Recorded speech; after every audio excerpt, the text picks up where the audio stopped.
Here's the 2013-14 winter outlook for northeast Iowa, southeast Minnesota, and western Wisconsin. My name is Jeff Boyne. I'm the climate focal point here with the National Weather Service in La Crosse, Wisconsin. We're going to be looking at the Climate Prediction Center's winter outlook for the area. We'll also be looking at what this outlook was based off of and potential wildcards that may affect this winter.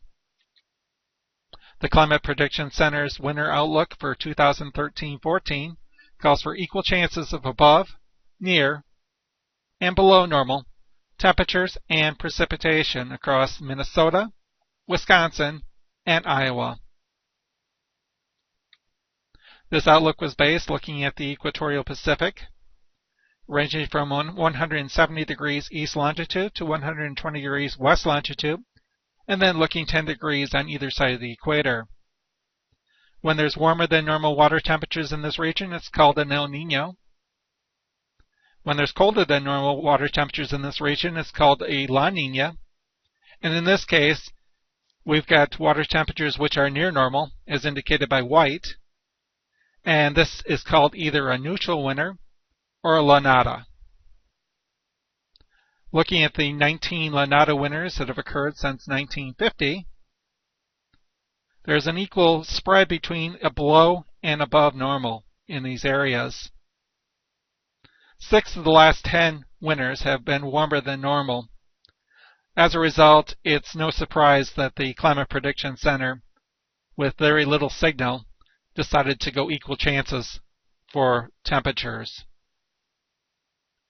Looking at the precipitation, there's been a tendency for La Nada winters to be drier than normal. 12 of them actually were this case, and we've had 8 which have been above normal. But if you look back at the last 7 of them, 5 have been above normal and 2 have been below normal.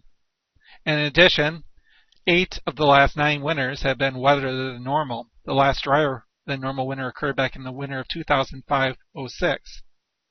As a result, there's a lot of conflicting signals out there as what the precipitation will do during this upcoming winter.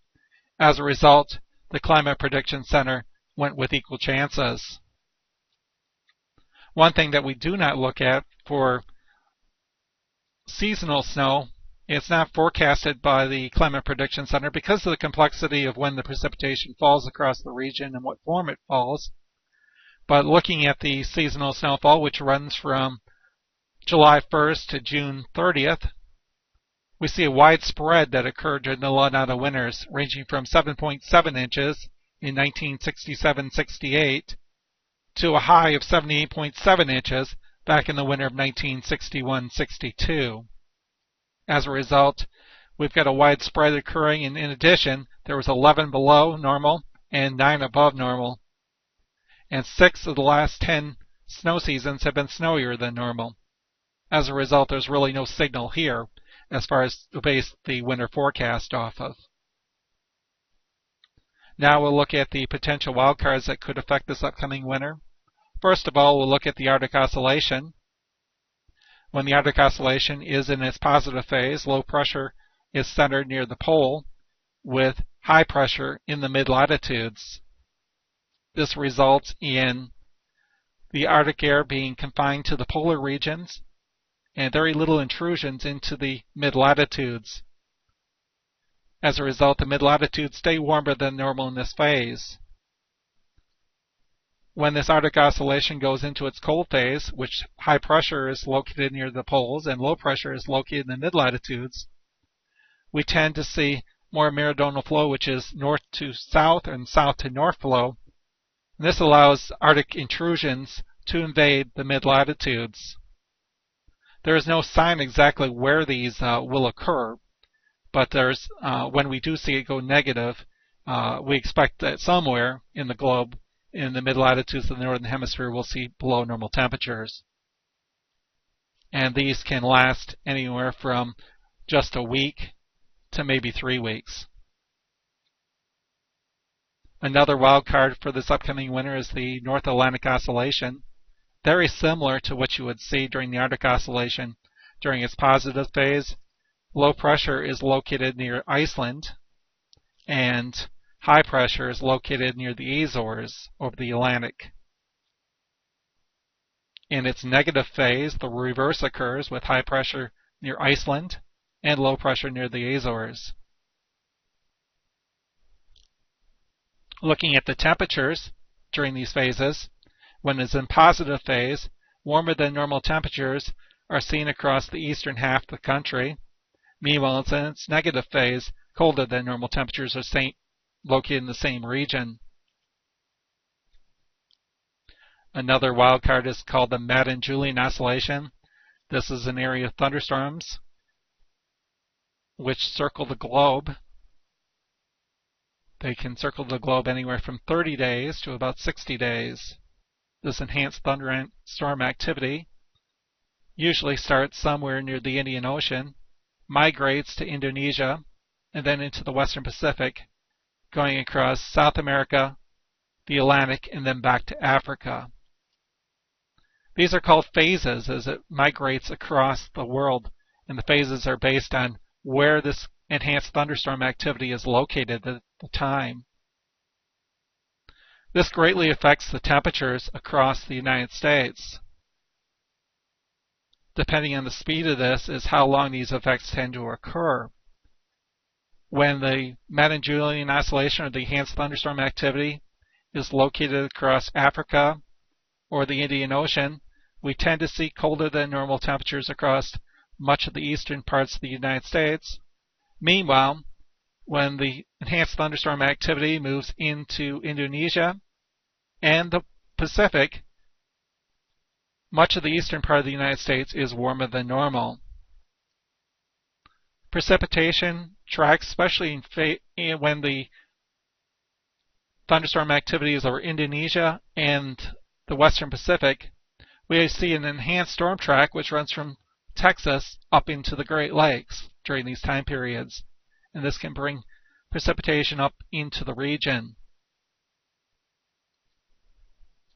Another potential wildcard this winter is the lack of snow, possibly, during time periods where we do not see snow in the ground. Approximately 80% of the sun's energy goes to warming the ground, and this in turn warms the air. Thus, we tend to see warmer temperatures in these situations.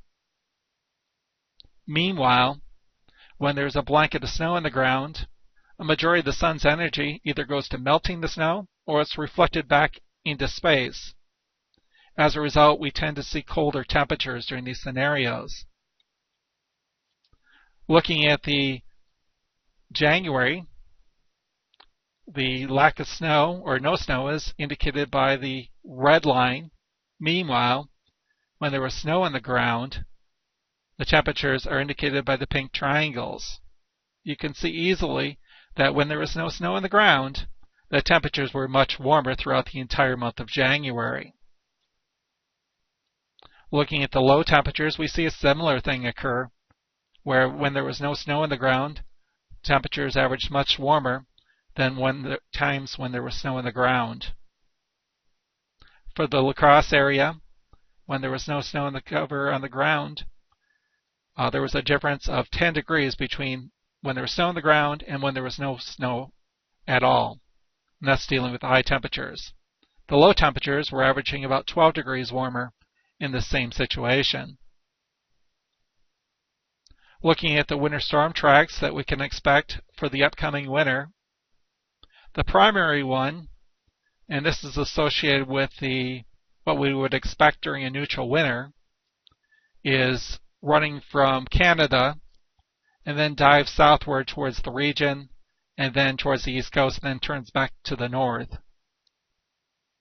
Another primary track, and this is associated with the Madden-Julian Oscillation, is low pressure systems come into the southwest United States, move towards the Texas Panhandle, and then swing northward towards the region. The third track that we tend to see during these winters is pretty much a west to east flow across the country, and this is associated when we have a positive phase of the Arctic Oscillation. We will update the next winter outlook on November 21st. Thanks for listening.